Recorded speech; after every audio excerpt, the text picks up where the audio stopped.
Welcome to the SRS Podcast. I'm your host, Aaron J. Babyar, and I'm the Director of Support Raising Solutions. Whether you are a new ministry worker or a veteran looking to increase your competence and confidence, Support Raising Solutions seeks to bless you in your quest to be a spiritually healthy, vision-driven, and fully funded Great Commission worker. My guest today is Callie Buchholtz. Callie is a friend, and she's also a facilitator that has been doing boot camps for a number of years now, if I'm not correct. Please correct me, Callie, but how many boot camps have you helped facilitate at this point? Oh boy, off the cuff, somewhere between, 5 to 7. Yeah.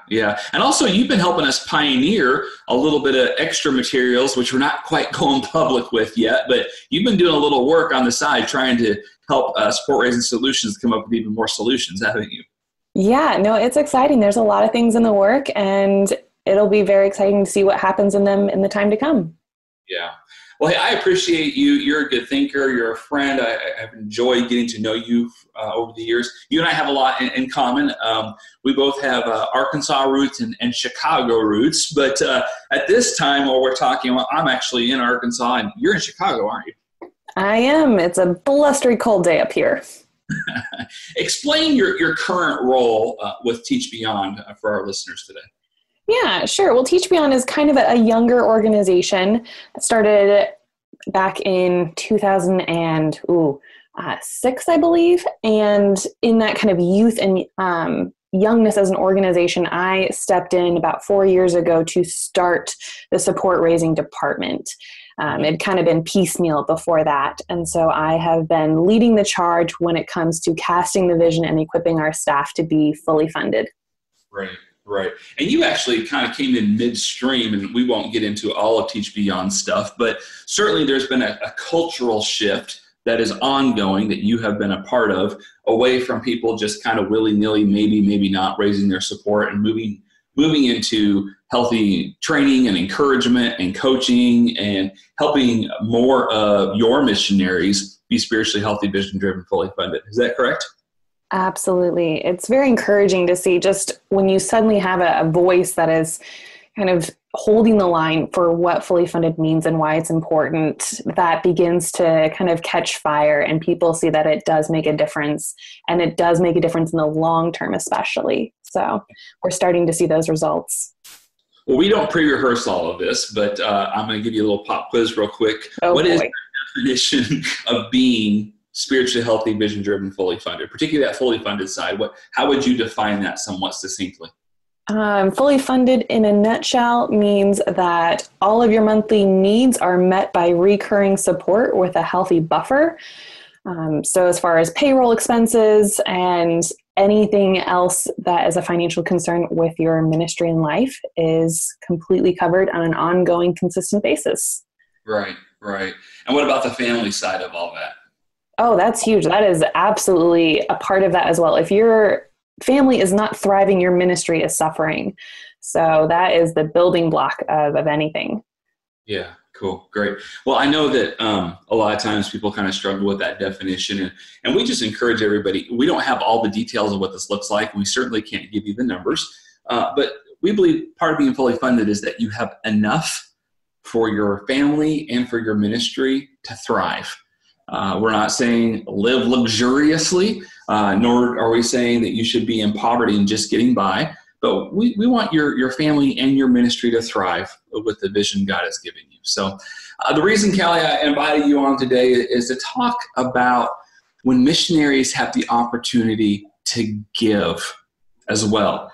Sometimes people will use the word tithe. As you know, that can be a loaded word, a loaded statement. And so we want to talk more about that today. And so I just thank you for being on with me and for just kind of digging into this subject that can be a little bit difficult. So let me just start by asking you a question. What has your experience been personally with being someone who raises and lives off support, but also I believe, and you don't have to tell me all the nitty-gritty details, but you get the opportunity to support others. Walk us through that a little bit. Absolutely. A lot of it comes from just how I was raised. It was an expectation from the time I was 10, I think, with an allowance of $1, that a portion of that was always given away. And so as I grew older, as I got a job, as I started raising support, that was always incorporated into how I personally budgeted my finances. And I have found such incredible joy because people, when they find out I'm living on support, like, oh, well, never mind, I won't ask you. I'm like, no, please ask. Because I can't always say yes, but the times I do, I love it. They love it. I get to personally understand where they are in the difficulty of asking, what it means to have financial needs.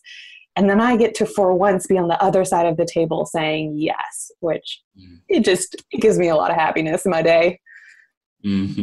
Well, let me just press right in on one of the questions that you and I have both received at different times before, because I know you've helped me with facilitating a couple different public boot camps over the years, but it's usually a kinder variation of this question. Well, but isn't it irresponsible of you, Callie, to be giving away money that others have given you for ministry? Don't you think you should just be holding all to that, holding on to all that for yourself and your ministry? I mean, people didn't give it to you to give to somewhere else. You need to use that. Like, how do you respond to that? And again, people usually ask that far kinder than that, but that's kind of what it is. Well, I would say the first answer is people gave the money to God, and God is where each of us personally starts when we look at our finances. So the fact that I give to other people, it means that my heart is first and foremost not depending on my own budget to sustain me. It means I'm looking to opportunities God is presenting, and I'm saying, God, this is your money. Mm-hmm. And I'm not worried about putting food on my table. I'm not agonizing over, will there be enough funding for my ministry? I'm looking to how God has given me wisdom and how he has called me to deal responsibly with my money. And that includes giving. Mm-hmm. Mm-hmm.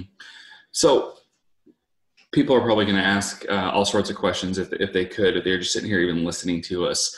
Let's just go ahead and continue to talk about some different things within this conversation. And one would be just that word tithe.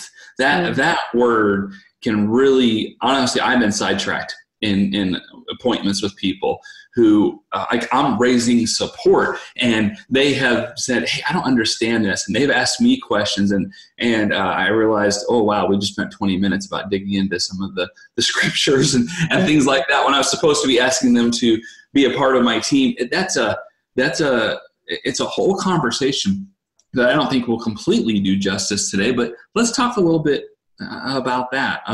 When you hear the word tithe, what is your understanding, or what even some scriptures perhaps that come to mind for you? And by the way, we talked about this before we even got going today. I know you said you might have some questions for me, so we can bat this back and forth like a tennis ball if you want. But when you hear the word tithe, what comes up in your head? Well, the first thing, whether it is correct or not, is always the 10% giving. Okay. And I've heard various teachings on that, of whether that is sound with a lot of biblical scriptures, or, well, that was just one idea, but the idea is to give so much more beyond that. Mm-hmm. The 10% is kind of the Sunday school answer that pops up in my head. Mm-hmm. Mm-hmm. I know that Leviticus and Deuteronomy have a bunch of scriptures that talk about a first fruits offering. And frequently that's part of where the 10% idea comes from. But then also you hear people that will say things along the lines of, yeah, but that was the law. That was under the Old Testament.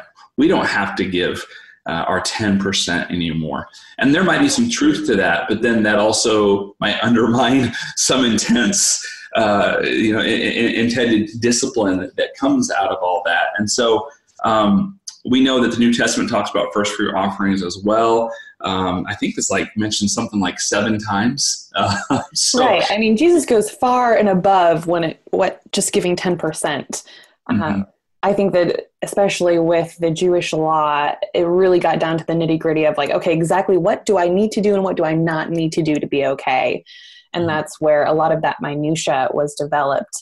10% is a great place. If you're not knowing what to do or where to start, it's a good benchmark of, okay, this is a significant amount of your income that you are setting aside for God.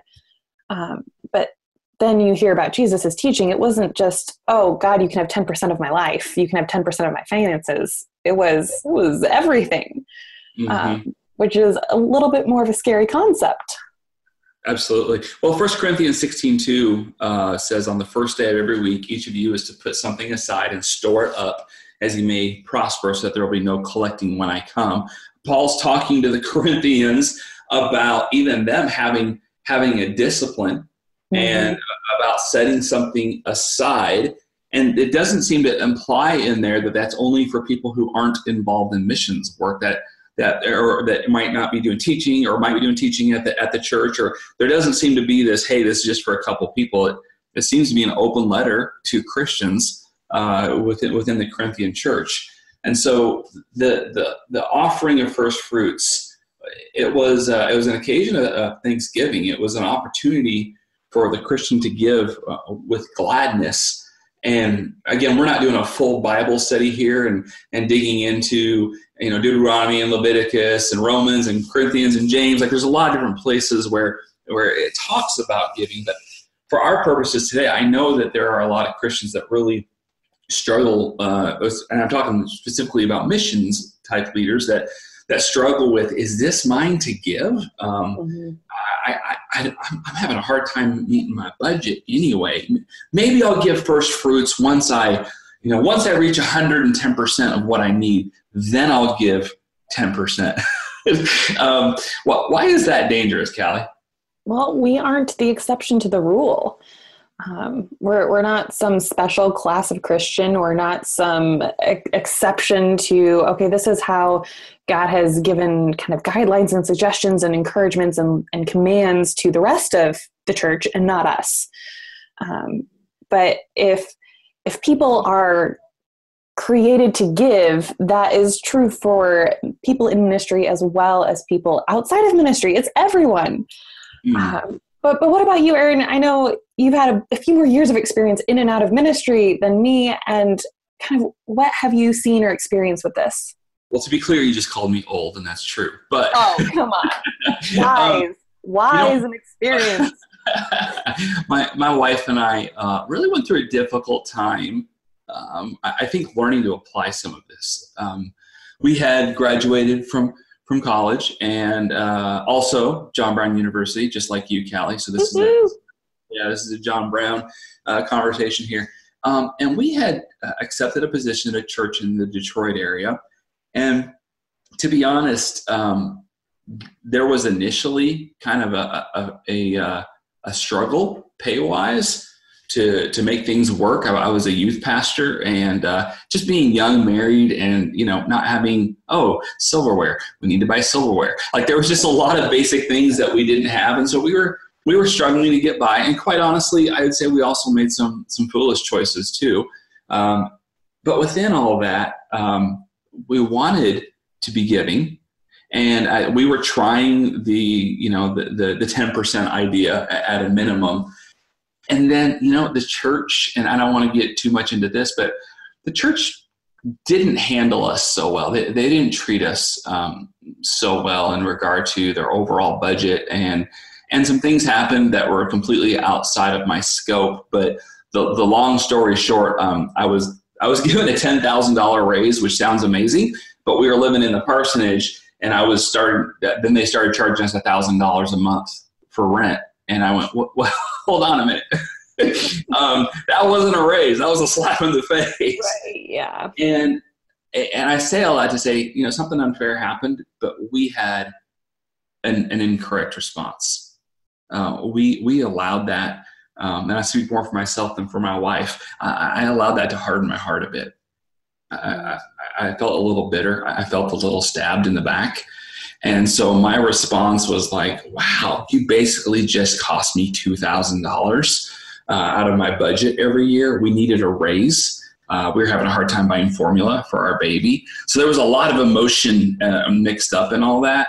And I just said, if that's how it's going to be, then I'm done. I'm done giving money back to other ministries, because I'm not making enough hardly even for us to get by. Mm-hmm. The math of that might have made sense. The heart of that was wrong. The heart of that really, I don't know that that hurt the church or necessarily any other ministries, but it did hurt me. It hurt my wife. I think it hurt our posture in being able to be blessed with giving to others, of being a part of other people's ministries. And I'm not just talking about the local church. I'm talking about other missionaries that we could have been supporting. I don't want to call it a hoarding mentality necessarily, but there was a little bit of that there, where all of a sudden we weren't looking for opportunities to bless others. We were more of a posture of, hey, we've been hurt. God owes us. He'll understand. We're not going to give in any other direction for a while. And I say all that to hold that up as a bad example. That's something that we shouldn't have done. There wasn't a law saying what we should or shouldn't do necessarily, but there was a concept of first fruits that we were completely bypassing and ignoring and explaining away. And I'll be honest, it took us a couple of years to realize, okay, that was the wrong response. I mean, we needed some solutions for certain, and long term, I wasn't able to stay with that church for a number of reasons, including the financial issue. But honestly, looking back, I would say that was a very hard lesson learned. And the flip side of that now is I am so thankful and intentional to make sure that we get to partner with others to support other ministries, even though I'm a supported missionary. So does that make sense? Yeah, no, absolutely. Let's take a few seconds to mention an important resource that can be helpful for support raisers. CMM Press has published another great book that is not only for those who raise their personal support, but also they oversee teams or even an organization whose staff teams raises their own personal support. Scott Morton is a champion for biblically based ministry partnership development, so I highly recommend that you pick up a copy of his book called Blind Spots. It's available at cmmpress.org, where you can receive a 10% discount if you use the code SRS Podcast. Well, one of the really funny things about giving while being in ministry, especially if you're in a community that has a lot of people in ministry, it almost feels like you're just passing the money around. And so then you start wondering, well, why don't we just all stop giving, keep the money, and we'll all break even? But you'll miss it. You'll miss the fact that you get to be a part of what someone else is doing, and you get to give. Like, this isn't just you have to give, you should give. The idea that it was part of God's creative purpose for us, and that feeling of when you are doing something that you were made to do. Right. There's nothing quite like that. And giving is an integral part of that, which is really incredible. Yeah. People really miss out sometimes on the blessing of giving. And, as Jesus has said, it's more blessed to give than to receive. And sometimes we as mission leaders, or whether you're in a parachurch youth ministry or context, or perhaps you're church planting, or maybe you are doing some sort of missions thing. In any event, that whole blessing to give more than just to receive, that's not something that you're withheld from. I mean, that's not something that it's like, well, you can't give, you're in ministry. That is not in the scripture anywhere. That does not even make sense if we think through it. But quite honestly, Callie, you and I have both seen a lot of people that are living underfunded, really low budgeted, and they're not thriving, that they're barely getting by. And it kind of makes sense to them, with human eyes, at least with human eyes, to not give money anywhere else. And that's just a really difficult place to be. What have you had the experience of kind of stepping into or talking with others that have maybe brought that issue to you, or maybe you've seen it personally when you've been able to kind of respond to somebody that's kind of in that rut of, I can't give to others because I just need to receive? Yeah. It's a really hard place to speak into, because you're dealing with a lot of insecurities, a lot of worry, a lot of anxiety. I mean, money is what makes our life function in so many ways. That is what puts food on the table. That is what puts gas in the car. When there is no money, you're looking at, how do I get through tomorrow? And if you are responsible for your kids, for a spouse, for more people than just yourself, that just multiplies. So it isn't an easy topic. It isn't something you can address lightly. But I really go back to something my grandfather actually did. And that when things got tough, when money got really tight, he would find ways to give more, which astounds me. I'm like, wait a minute, you have less money, therefore you're finding ways to give more. That it does not make sense. Yeah. But that even when their needs felt bigger and more overwhelming, that they were so much more purposeful in putting their faith in God.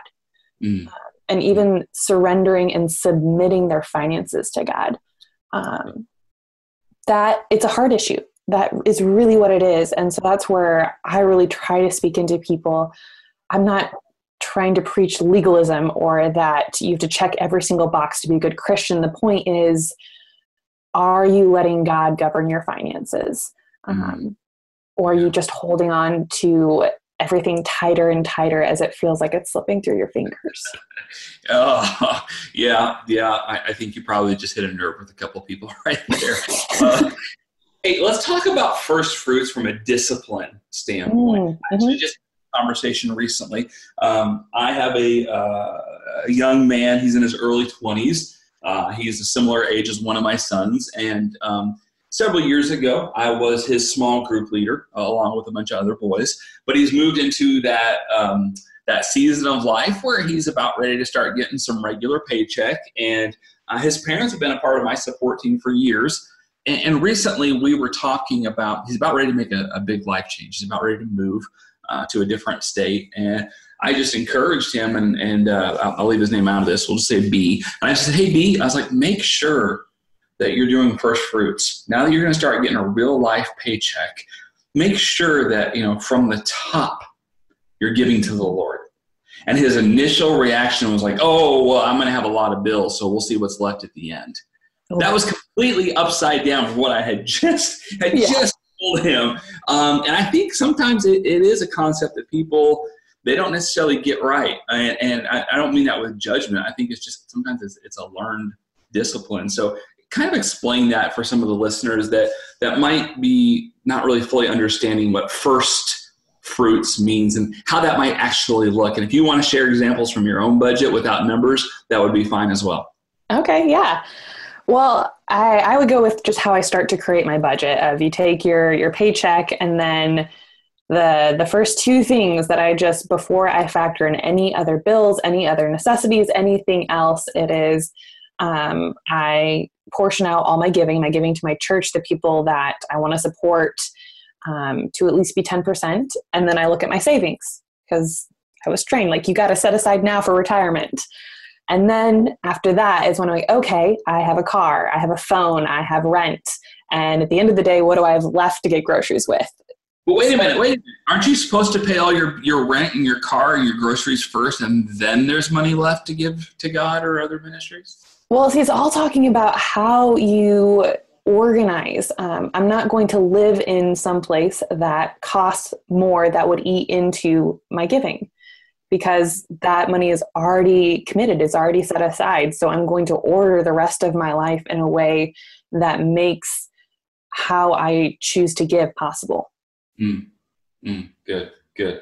Now, you and I both know that the swinging question that comes right behind that is, Callie, if I did that, if I first gave money to the ministries that I'm supporting, and then I set aside some money for retirement or savings. I know retirement can be a whole different loaded word, so I apologize for saying that. But if I take care of giving to God first and paying myself second, and then living off the other, we'll say 75%, I can't make it. I'm a missionary. I can't do that. How do you respond to that? Well, see, then I would go back to, is your support goal adequate? Because this is what we mean by thriving, of that you are able to live and kind of organize your life in a wise and good way, that at the end of the day, you can still thrive as a person. But a huge part of thriving as a person means you're also thriving in Christ first and foremost. So all of that is one big thing. For sure. But to be clear, if you're not able to, quote unquote, get by first giving some, and we're suggesting 10%, that is not the law that you're living under. We're just suggesting that. God does not limit you to just 10%. You can give 15, you can give 20, but that's between you and Jesus. But if you can't first from every paycheck give to the Lord and then set aside a little bit for your own personal savings or retirement, whatever you want to call it, if you don't have enough money to do that and then get by, and yet you're living off support, let's just be clear that this isn't judgment. This is just reality. You have a funding issue. And you need to reconsider, what's going on. Now there might be a living above your means issue. I'm assuming that's not the case. I'd say 99% of the people that I meet at Support Raising Solution boot camps or whatever else, their issue is not they're living too lavishly. In fact, it's probably less than 1% that's the issue.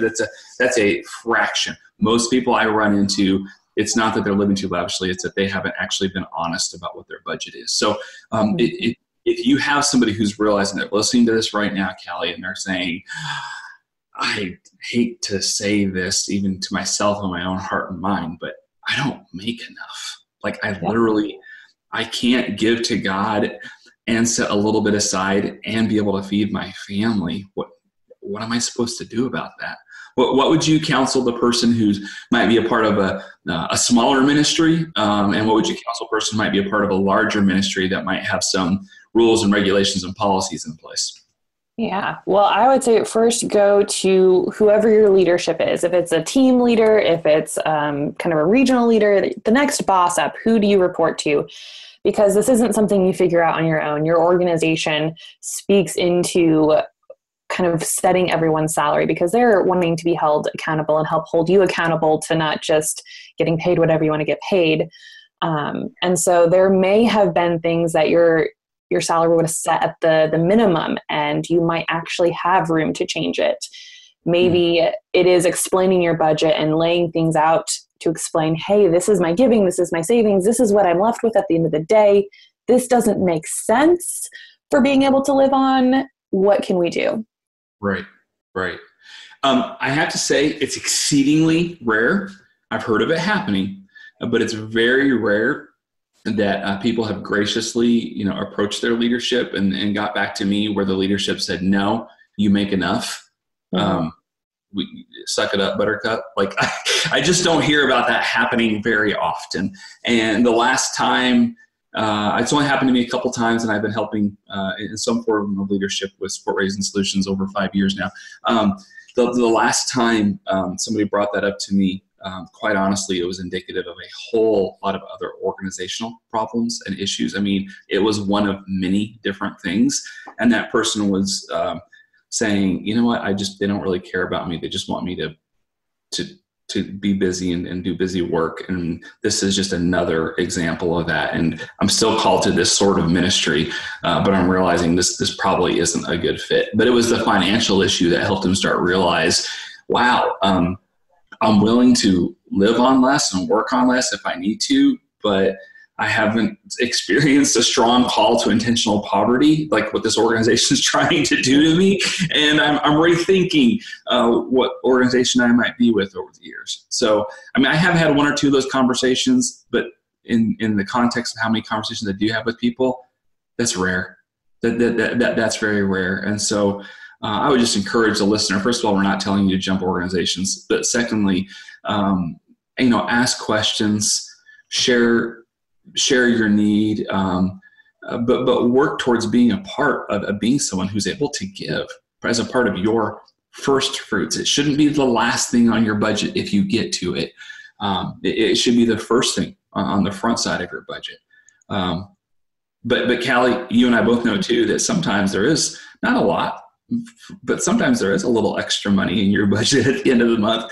And you can give that too if you want to. You can. There are opportunities, like you get a newsletter or a nice email from a high school kid in your church that's being able to be a part of something and they're asking you to support them. Or like there are little extra things, and those are great. But as far as your normal, consistent giving, we would just really encourage listeners to make that a discipline, not because God's out to get you, but because he's out to bless you and allow you to be a part of something that's bigger than yourself. And Aaron, Callie, I can have a quick question if we have time for a minute more. Yeah. Talking about that kind of extra giving, I've seen people give not out of their personal, like what they've been paid a salary, but out of their ministry account. I've seen people tithe from a year-end campaign or specific seasons that they've had more gifts come in than they needed just for their salary, and they've given out of that. Yeah. Can you speak into that? Because I know that might be limited by what your organization is okay with, and there might be some other kind of limitations to that, or just hoops to jump through. Yeah, no, you put some wise guardrails on that. You don't want to do something that's going to be in violation of any direct policies or rules or things within your organization. But I'm glad you asked. Again, we don't pre-rehearse all this. Just yesterday, Callie, I had a friend who was processing through some of that stuff because he's a part of a ministry that's doing some really great things. But also they have a desire to partner with a different ministry that's working with some of the same people group that is largely unreached. And they're trying to do some actual Bible translation because we're talking, it's that unreached of a people group.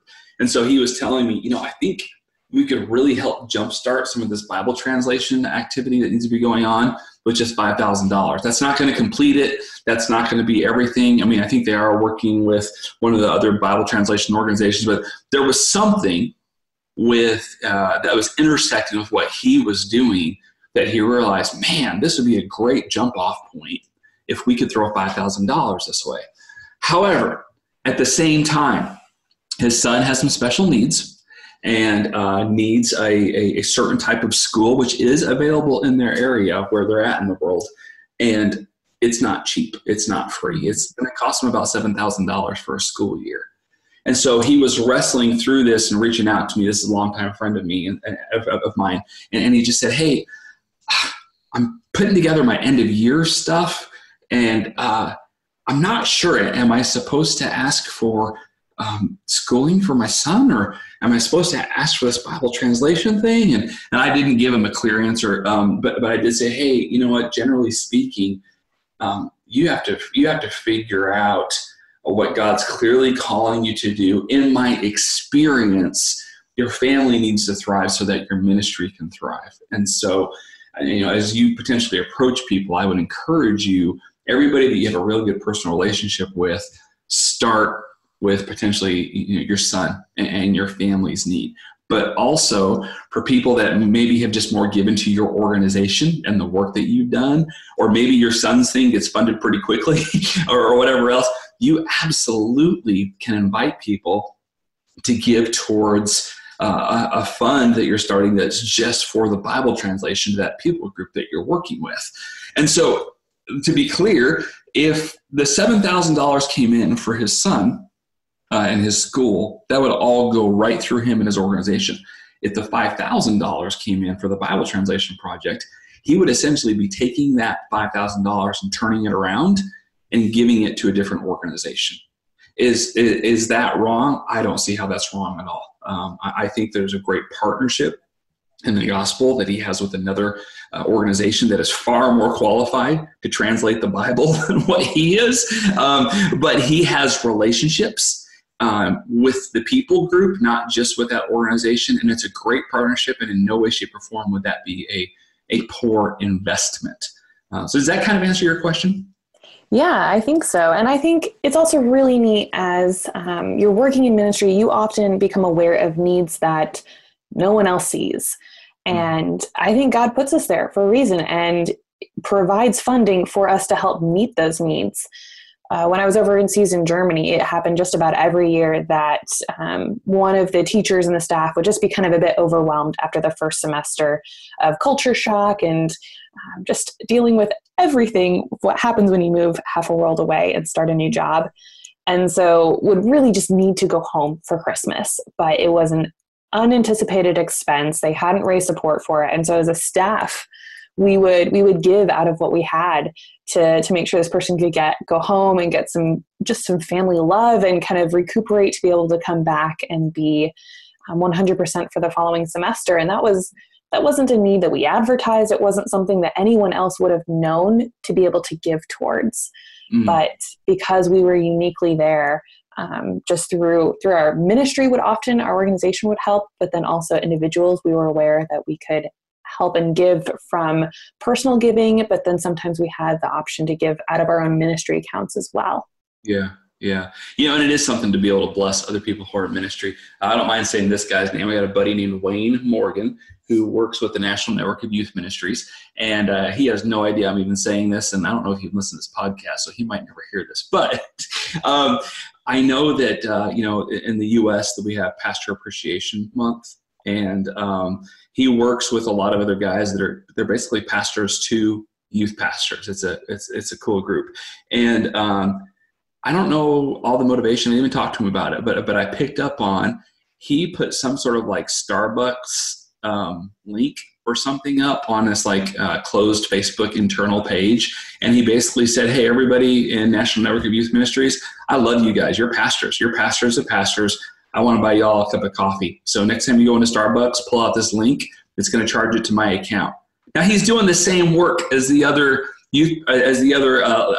leaders, but he's just wanting to be a blessing to them and encourage them and recognize them as guys who might not be working in a local church per se, but they're pastors. And I was like, man, that's cool. That's a good. I mean, that's a great heart. And yeah, he was using probably some of his own money. It wasn't just I'm not sure how the budget all stuff worked, but he did not have to do that. Nobody asked him to do that, but I'm certain people really appreciated his heart, and I know I appreciate his heart. And I didn't even get one of those coffees, Wayne, if you're listening. But but it is one of those things that was like, man, you know what? That's a giving heart. That's a first fruits approach, and I think that was a wonderful thing that he did. So. Well, Callie, any other final thoughts before we wrap up our podcast on missionaries being people who give as well, or whatever we want to call it? I think I'm good unless you want another 5 hours, and then I'll just keep talking. All right. Well, thank you again for joining me today. And just as a little reminder, it says it in the music, the buffer and all that stuff at the end, but we really do appreciate when people not only download the podcast, but actually subscribe. It has something to do with the metrics. It makes a difference. We'd appreciate if you do it. Even if you don't get a chance to listen to all of them, we would certainly appreciate if you can make sure you subscribe to the SRS podcast. And God bless everybody. Thanks for joining us for this episode. We would love to hear your ideas for future content. Please visit supportraisersolutions.org/feedback to share your thoughts and questions. Also, wherever you download your podcast from, be sure to subscribe for future episodes and come back each week to gain more insight into the process of building and maintaining your personal support team.